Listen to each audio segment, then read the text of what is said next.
Good day, grade 9. So, today we'll be discussing some items about proving. So, dito, ang focus natin is ma-prove yung similarity ng triangle. So, if you would notice, ang pinapa-prove dito ay AG over DH is equal to AB over DE, or the proportionality of two pairs ng corresponding sides.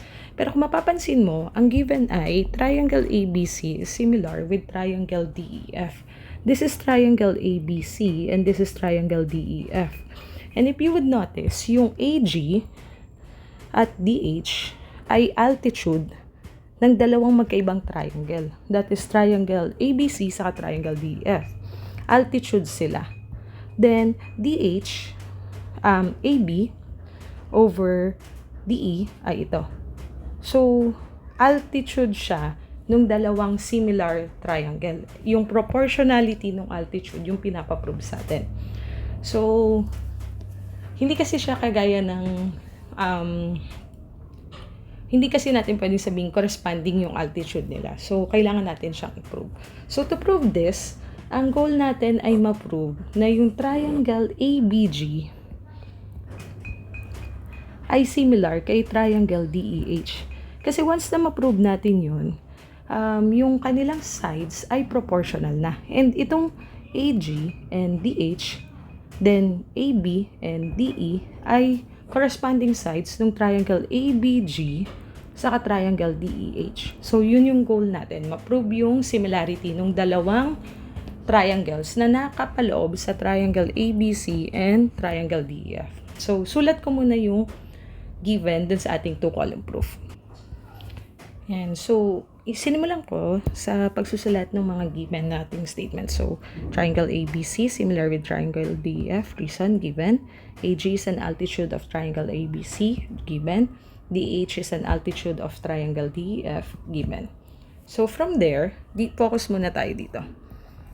So, since altitude ng triangle ABC, yung AG, pwede nating sabihin na, kitan lang natin ang konti.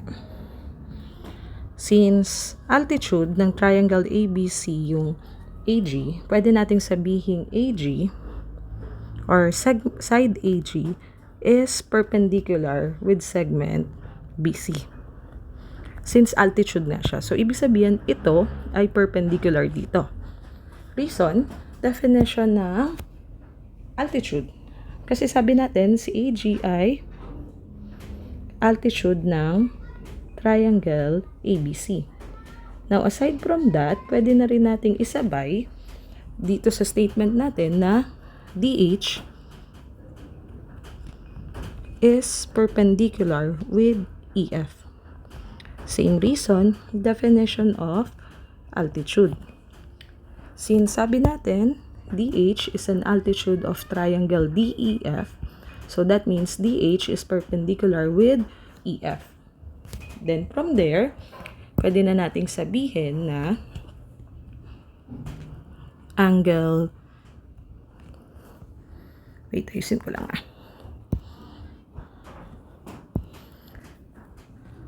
angle, sinulat ng maayos. Yan. So, angle AGB and angle DEH, DHE are right angles. Now, ang gusto natin sabihin ay si angle AGB or ito at si angle DHE or ito ay right angles. Bakit sila right angles? Since perpendicular nga si AG at BC and perpendicular si DH at si EF respectively. So since they are bakit sila right angles? Since they are definition of perpendicular segments. Medyo i-shortcut ko na. Then, since alam natin na right angle yan, angat lang natin. Pwede na natin sabihing angle AGB is already congruent with angle DHE. Kahit hindi na natin gamitin yung didiretso na tayo dyan since pareho silang right angle. So, automatic, all right angles are congruent. Since sinabi na natin dun sa unang statement number 6 na si angle AGB at si angle DHE ay parehong right angles, then automatic, lahat ng right angles ay congruent. Now, so ibig sabihin, sa proving ng triangle AGB is similar with triangle DHE, meron na tayong isang pair of corresponding angle.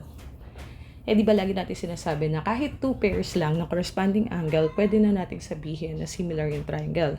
And may isa pa tayong given na hindi nagagamit. That is triangle ABC is similar with triangle DEF.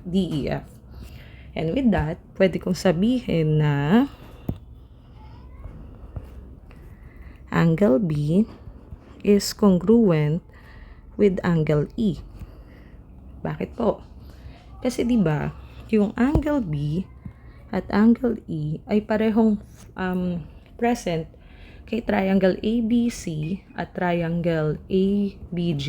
So, pwede natin siyang gamitin to prove similarity. Ganun din si angle E kasi pareho siyang part ng triangle DEF at triangle DEH. So, from there, since corresponding si angle B at si angle E dito sa ating similarity statement, then, pwede nating sabihin na angle B is congruent with angle E. Definition to ng similar triangles.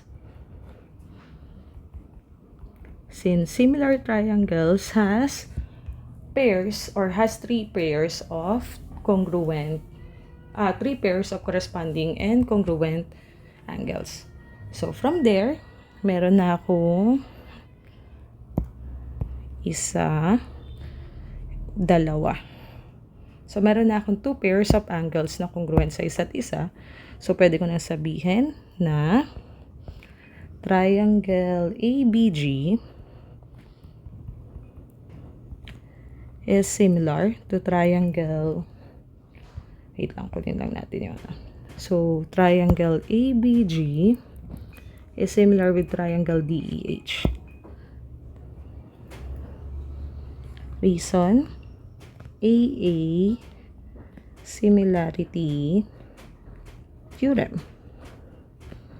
So, from there, since na-prove na natin na similar itong triangle na to sa triangle na to, kaya na nating sabihin na AG over DH is equal to AB over DE since sa definition ng similar triangles or similar polygons, lahat ng pairs ng corresponding sides ng similar polygons ay proportional. And that will be the proof of this one. Now, for your attendance or for your recitation, pili ka lang po ng isang reasons na given dito sa ating proving part, then explain lang po sa comment section. Thank you!